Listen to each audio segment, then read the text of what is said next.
Les inondations, constructions anarchiques, réhabilitation des routes et autres dossiers importants de la capitale ont été abordés ce mardi. C'était au cours d'une réunion stratégique tenue par le gouverneur de la ville et le président de l'Assemblée provinciale. Le président de la CENI a effectué une visite à l'entrepôt central de la centrale électorale ce mardi. Il était question d'évaluer l'état d'avancement des opérations d'inventaire et de contrôle de la fonctionnalité des matériels électoraux. Si vous êtes avec nous, bonsoir et bienvenue dans cette nouvelle session d'information. On commence tout de suite avec le vice-premier ministre de l'Intérieur, Sécurité, décentralisation et affaires coutumières, maître Jacquemain Chabani, qui hausse le ton et s'insurge contre les abus et dérives qui caractérisent certains éléments de la police de circulation routière. C'était au cours d'un atelier de renforcement des capacités à l'intention des inspecteurs de l'inspection générale de la police et des cadres de la police de circulation routière. Nico Kassanda, reportage. Face aux abus et dérives qui caractérisent certains éléments de la police des circulations routières à Kinshasa, le vice-premier ministre de l'Intérieur, Sécurité, décentralisation et affaires coutumières, maître Jacquemain Chabani, a haussé le ton et s'est insurgé contre les antivaleurs qui ternissent l'image de cette unité de la police nationale congolaise. Officiers de la police nationale congolaise, chers participants, je vous exhorte à faire de cet atelier un véritable espace de vérité, de diagnostic objectif et d'engagement concret pour un changement radical et réel. Que ce changement soit ressenti par nos populations et palpable sur le terrain, c'est-à-dire sur nos routes. Vous devez rompre avec les antivaleurs, les anciennes pratiques incompatibles avec l'esprit de la réforme de la police nationale congolaise. Maître Jacquemain Chabani a fait de la professionnalisation de la police nationale son leitmotiv. J'en demande plus et j'en veux plus. Car aujourd'hui, il est un constat indéniable et personne ne peut dire le contraire. La circulation sur nos routes ne rassure pas. Elle ne sécurise plus. Alors plus personne. Dans l'exercice de ses missions, l'inspection générale doit davantage veiller à l'application rigoureuse des normes professionnelles, à la sanction des abus, à l'instauration d'une discipline stricte et constante. Soulignons que cette initiative s'inscrit dans la vision du chef de l'État qui fait de la restauration de l'autorité de l'État et la lutte contre les antivaleurs une priorité. Parlons à présent du lancement du programme d'appui à la sécurité justice CP pour l'émergence de la République démocratique du Congo basé sur les droits de l'homme. Ce programme est du mouvement citoyen ECHA, engagement citoyen pour le changement. Le gouvernement et la population congolaise sont donc invités à s'approprier ce programme en vue de l'émergence et du développement du pays. Suivez plutôt Nera Kaninda, il est coordonnateur du mouvement citoyen ECHA. Notre pays est confronté à la guerre à l'est du pays où l'armée rwandaise continue à agresser notre territoire national en occupant plusieurs villes, notamment la ville de Goma et de Bukavu et tant d'autres. À cet effet, nous constatons plusieurs déplacés de guerre qui vivent dans des conditions indignes et inhumaines, de violations graves et massives sexuelles de nos femmes, nos mères, nos filles, nos cousines, nos nièces et tant d'autres. Le mouvement citoyen, engagement citoyen pour le changement, lance les programmes citoyens d'appui à la sécurité, justice et paix pour l'émergence de notre pays. Et cette émergence doit être basée sur le droit de l'homme. Ces programmes citoyens se réfèrent à certains piliers qui devraient garantir la justice et la paix, la justice transitionnelle, l'émergence et le développement de notre pays. Et sur ce, nous préconisons une théorie des changements méthodiques intégrée qui favoriserait la participation effective et inclusive de tous les Congolais. À cet effet, nous sensibilisons toute la population congolaise à s'approprier de ces programmes citoyens.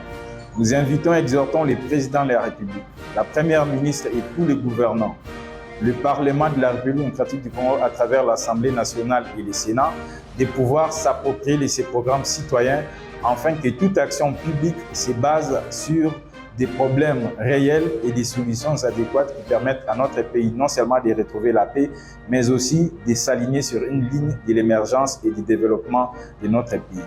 Nous invitons les mouvements citoyens, les organisations de la société civile, les partis politiques, tant de l'Union sacrée tout comme de l'opposition, et tout citoyen lambda, tout leader d'opinion, peu importe votre appartenance politique, votre appartenance sociale, nous vous convions à pouvoir vulgariser et s'approprier de ces programmes citoyens pour qu'ensemble, nous vivons les rétablissements de la paix sur toute l'étendue du territoire national et bien entendu, l'émergence et le développement de notre pays à travers une approche de gouvernance transformationnelle basée sur les droits de l'homme. Vive la République démocratique du Congo, vive les peuples congolais, vive la paix et vive l'émergence et le développement intégral et durable.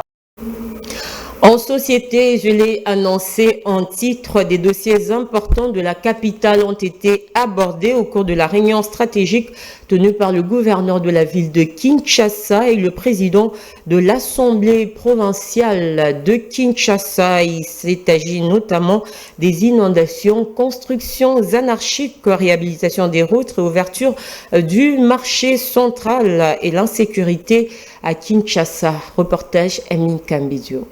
Le bureau de l'Assemblée provinciale avait une séance technique avec l'exécutif aujourd'hui. Nous avons eu à échanger sur beaucoup de points. Je vais noter 2 points aujourd'hui. C'est par rapport, par exemple, au retour des normes sur la ville de Kinshasa. Vous avez vu que l'exécutif est en train de travailler. Nous allons souffrir qu'il y ait certaines destructions parce qu'il y a des constructions anarchiques, il y a beaucoup de problèmes, il y a des sérieux problèmes. Il faudrait que nous puissions souffrir, que ce travail soit fait pour que la ville soit quand même vivable. C'est le travail que l'exécutif est en train de faire sur le terrain. Et deuxièmement, nous avons échangé avec l'exécutif sur le problème du marché central. Il faudrait qu'on puisse réouvrir le marché central pour que la ville puisse avoir quand même des recettes. Prochainement, il est prévu une descente entre le bureau de l'Assemblée provinciale ainsi que l'exécutif. Nous allons descendre pour voir le travail qui a déjà été fait. Qu'est-ce qui reste à faire pour pousser l'entreprise qui est en train de travailler à finir définitivement ce travail afin que le marché central soit réouvert. Et cela répond également au problème de l'harmonie entre les deux institutions, comme vous avez constaté, et la première institution de la ville de Kinshasa, qui est l'Assemblée provinciale, ainsi que la deuxième institution de la ville de Kinshasa, qui est l'exécutif. Nous travaillons en harmonie et nous veillons sur l'harmonie des deux institutions. Nous soutenons les gouverneurs pour qu'ils puissent réussir dans tous les défis que nous avons dans la ville de Kinshasa. Vous savez que nous avons plusieurs défis. Dernièrement, nous avons vécu ce problème des inondations. L'exécutif est en train de travailler et nous les appuyons également avec la commission que nous avons mise sur pied. Les députés provinciaux vivent au quotidien avec la population. Nous vivons avec la population, nous connaissons leurs problèmes, nous connaissons leurs desiderata. L'exécutif est l'émanation de l'Assemblée provinciale, c'est pourquoi nous devons travailler toujours en synergie. Nous avons prévu d'ailleurs prochainement une réunion, nous allons étudier tous les problèmes qui sont posés dans la ville et voir comment nous pouvons accompagner l'exécutif. Autre titre, situation sanitaire et humanitaire en République démocratique du Congo. Une augmentation progressive des cas de Mpox a été constatée au début de l'année, emmenant à un pic pendant la semaine 2, suivi d'une diminution des cas dans les semaines suivantes. C'est ce qui était évoqué au cours de la réunion hebdomadaire du lundi 5 mai. Regardez. Dans l'ensemble de la République démocratique du Congo, les données collectées dans le cadre de la lutte contre la Mpox ont montré une baisse des cas confirmés. Nous avons eu à suivre les données qui présentent une tendance vers la baisse des données des cas confirmés pour l'ensemble du pays, pendant qu'il y a un peu de disparité avec les données agrégées pour la même semaine, la même période. Nous avons aussi suivi qu'il y a quand même certains points saillants qu'il fallait peut-être relever. C'est notamment, il y a la réunion des incidents qui a eu lieu avec les COUSP, les directions et les programmes qui sont impliqués dans l'activation. Il y a aussi la réception des des équipements pour l'extension du réseau de laboratoires, les RADIWAN avec les partenaires techniques et financiers. En ce qui concerne la gestion des inondations à Kinshasa, l'enregistrement biométrique des sinistrés se poursuit avec le déplacement des sinistrés du site de Bandalungwa vers Kinkole qui a déjà débuté. La situation d'anthrax a également figuré dans la liste de points débattus. Bien, comme vous le savez, c'est depuis le 22 mars qu'il y a eu d'abord cette épisodie bien avant et puis l'épidémie qui a été confirmée avec un cas confirmé d'anthrax au Nord Kivu. Et par rapport à cela, les équipes continuent à travailler avec les équipes provinciales pour essayer de voir comment prendre en charge les cas humains qui existent et comment continuer avec les mécanismes de prévention, contrôle de l'infection, même de surveillance dans la santé animale par rapport à cet incident d'anthrax. Notez qu'au Nord Kivu, le choléra, l'anthrax, la rougeole, de mouvements de population et l'afflux des blessés ont été constatés. Au Sud Kivu, l'augmentation des cas de rougeole et la réduction de 13% de la capacité d'accueil avec 4 CT Mpox inactifs ont été signalés. Et dans le reste de l'actualité, le président de la Commission électorale nationale indépendante, Denis Kadima, a évalué l'état d'avancement des opérations d'inventaire et de contrôle de la fonctionnalité de matériels électoraux. C'était au cours de sa visite à l'entrepôt central de la CENI à Kingabwa ce mardi 6 mai 2025. Nico Kassanda.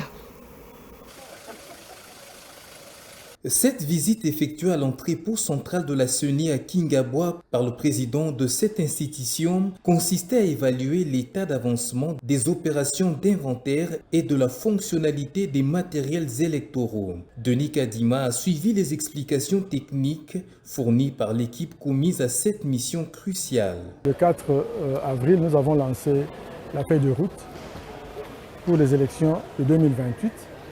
Et cela fait un mois. Je voulais faire un peu un état des lieux pour savoir comment les étapes de cette feuille de route sont accomplies. L'une des étapes les plus importantes est l'inventaire, l'examen des fonctionnalités de ce matériel. Ça nous permet de savoir, par exemple, en ce qui concerne les kits d'enrôlement, de savoir quels sont les problèmes majeurs qui se posent. Depuis quelques semaines, le travail a été commencé et je suis heureux de constater que les machines sont en train d'être examinées et que dans la plupart des cas, ils sont en bon état. Bien sûr, il y a des cas de machines qui ne fonctionnent pas bien, qui ont des problèmes, qui sont en panne ou parfois dont on ne connaît pas vraiment bien le problème. Ces problèmes sont en train d'être examinés. Nous avons une équipe des experts très outillés qui, à travers des logiciels, ils sont en mesure de déterminer le problème. Il y a aussi un examen physique qui permet de déterminer si les kits sont au complet ou non. Alors donc, c'est très important pour nous. Parce que ça va nous permettre de savoir combien de machines doivent être ajoutées, combien doivent être réparées. Ainsi, ça nous permettra même de déterminer nos besoins en termes budgétaires, etc. Donc c'est un peu ça l'idée de base. Les choses iront bien parce que nous avons commencé à temps. Contrairement au cycle passé, nous étions en train de faire un sprint durant un marathon. Cette fois-ci au moins, on a commencé le marathon à temps et nous allons bien évoluer. Donc, je suis optimiste. La CENI, comme d'habitude, fait toujours sa part.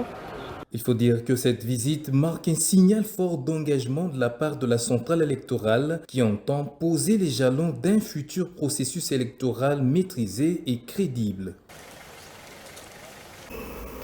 Le gouverneur du Congo central s'est entretenu le lundi 5 mai avec le président du conseil d'administration des lignes maritimes congolaises. Grace Kwanga et Lambert Mende ont abordé plusieurs sujets, notamment le partenariat existant entre l'exécutif provincial et les lignes maritimes congolaises. Suivez. En mission de travail dans le Congo central, le président du conseil d'administration des lignes maritimes congolaises a eu un échange fructueux avec l'autorité provinciale. Hormis les civilités, Lambert Mende et Grace Kwanga Bilolo ont échangé aussi sur leur partenariat. Je suis dans le Congo central en ma qualité de président du conseil d'administration de lignes maritimes congolaises, qui, comme vous le savez, est une société du portefeuille de l'État, avec un actionnaire unique, à 100%, l'État congolais, et dont l'essentiel des activités en connexion avec le commerce extérieur passant par la voie maritime se déroule dans l'exutoire du Congo central. Matadi, Boma, Mwanda. Le PCA de LMC a saisi l'occasion pour saluer les efforts de l'exécutif provincial dans l'amélioration des conditions des travailleurs de la direction provinciale de LMC.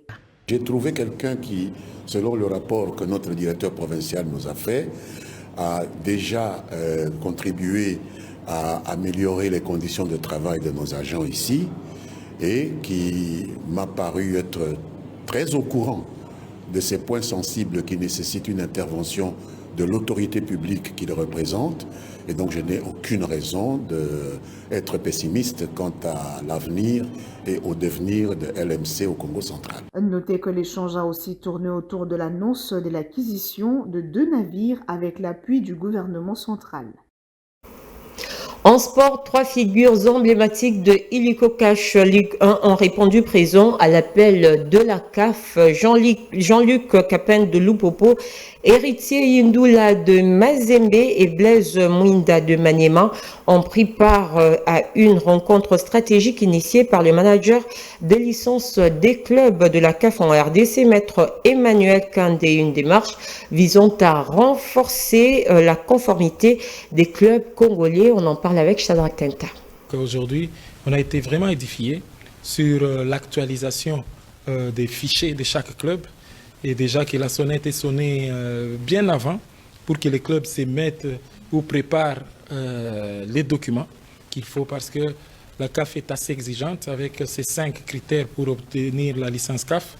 On peut autant être champion de la Linafoot, champion ou vainqueur de la Coupe du Congo, mais quand vous ne remplissez pas les critères pour la licence CAF, vous ne pouvez pas jouer les compétitions interclubs de la CAF. C'est ainsi que aujourd'hui, on nous a un tout petit peu rafraîchi la mémoire sur les documents, les préalables et les conditions que nous devons remplir. Et je crois qu'on va déjà s'y mettre pour que nous soyons éligibles à une nouvelle licence CAF. Le manager de licence nous a parlé des critères que tout le monde sait aujourd'hui au niveau de la République démocratique du Congo, les critères juridiques, sportifs et les autres critères. Et nous, au niveau du TP Mazembe, nous nous battons pour être à jour. Et dans des circonstances comme celle-ci, on ne manque pas d'être présent et surtout de suivre les directives de la Fédération congolaise de football association. Une équipe ambitieuse pour retourner aux compétitions africaines devait nécessairement participer pour ces rappels, parce que nous nous appelons ça un rappel, parce que nous avons été déjà une fois dans ce séminaire, dans cet atelier pour avoir la licence club. Alors pour nous, il devait nécessairement, c'était impérieux que nous participions, parce que nous savons que comme les amis, les prédécesseurs ont souligné, Maniema Union, Mazembe, Lupopo ont des ambitions qui sont fermes. Et voilà pourquoi nous avons jugé bon d'être ici pour préparer tous les documents qui sont des documents relatifs par rapport à l'octroi de la licence CAF. Toujours en sport, les Léopards Juniors lancent enfin leur tournoi. La sélection U20 de la République démocratique du Congo, conduite par le sélectionneur Guy Boukassa, a signé sa première victoire dans la CAN U20 en s'imposant avec autorité 3-1 face au Bamara du Bazubongi le lundi 5 mai. Shadrach Tenta revient. On est satisfait de ce match parce que c'est à la fin c'est ce qu'on avait prévu de gagner. Pourtant, tout a fait mal commencé avec l'ouverture du score adverse. Mais les jeunes léopards n'ont pas tardé à réagir. Grâce à une intensité retrouvée sur les ailes, ils ont multiplié les offensives. À la 42e minute, un penalty repoussé par les gardiens centrafricains est finalement converti par Noah Makanza, bien placé pour égaliser. Au retour des vestiaires, c'est encore Makanza qui fait parler son opportunisme, inscrivant un doublé à la 51e minute de jeu, après une action de classe signée Ibrahim Matobo.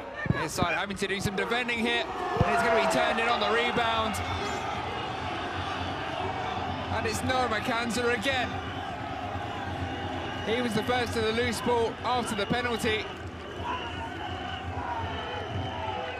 Puis, à l'heure de jeu, le capitaine Samuel Tanda scelle la victoire d'une tête rageuse sur un centre parfait de Messi Mabundu. Fortunate that was a little heavy. But Nuti's got there. And it's 3-1. Avec 4 points en 2 matchs, l'RDC vise désormais la qualification en quart de finale. Prochain rendez-vous décisif ce jeudi 8 mai face aux champions d'Afrique en titre, les Lionceaux du Sénégal. C'est désormais officiel, la République démocratique du Congo a été désignée pays hôte du 41e championnat d'Afrique de lutte prévu en 2026. L'annonce a été faite le lundi 5 mai à Casablanca à l'issue de l'Assemblée générale de l'Union africaine de lutte sous l'égide de la Fédération des luttes associées. Regardez. Une désignation historique pour le pays de Patrice Emery Lumumba qui accueillera cette grande messe continentale de la lutte pour la première fois depuis 1969. 65 ans d'entente balayés par une candidature portée avec succès par la Fédération congolaise de lutte associée, la FECOLUTA. Oui, le championnat d'Afrique 2026 est attribué à la RDC. Ça, c'est la fédération, la confédération qui vient de nous attribuer ça. Au retour du pays, je vais approcher les ministres, je vais soumettre les problèmes au gouvernement. Parce que ce n'est pas la fédération qui va organiser, c'est la République qui va organiser. Bien sûr, par les trichements de la fédération. La fédération nous a accordé, on nous a envoyé un formulaire que nous allons remplir. On va discuter avec le ministre en charge des sports. Si on en a parlé au téléphone, mais de vive voix, on va en discuter. Si le gouvernement, on va soumettre au gouvernement. Si le gouvernement est d'accord, on va organiser. Mais déjà du côté de la Confédération, l'organisation est confiée à la République démocratique du Congo. Si le gouvernement est d'accord, comme je le disais, il y a 2 inspecteurs de la Confédération qui viendront visiter nos installations pour confirmer pour confirmer vraiment l'organisation l'année prochaine à Kinshasa. Sous l'impulsion du ministre de Sport Didier Boudimbo, l'RDC enchaîne les événements sportifs d'envergure après les championnats d'Afrique de boxe 2024 et la Coupe d'Afrique des Nations féminines de handball. La lutte pourrait à son tour faire vibrer la capitale. Et pour cause, les athlètes congolais montent en puissance. Lors de la 40e édition du championnat tenu récemment au Maroc, l'RDC a raflé 17 médailles, dont 4 en or. Une performance saluée par l'ensemble de la délégation africaine. Le compte à rebours est lancé. Si l'approbation du gouvernement suit, Kinshasa pourrait devenir en 2026 la capitale de la lutte africaine.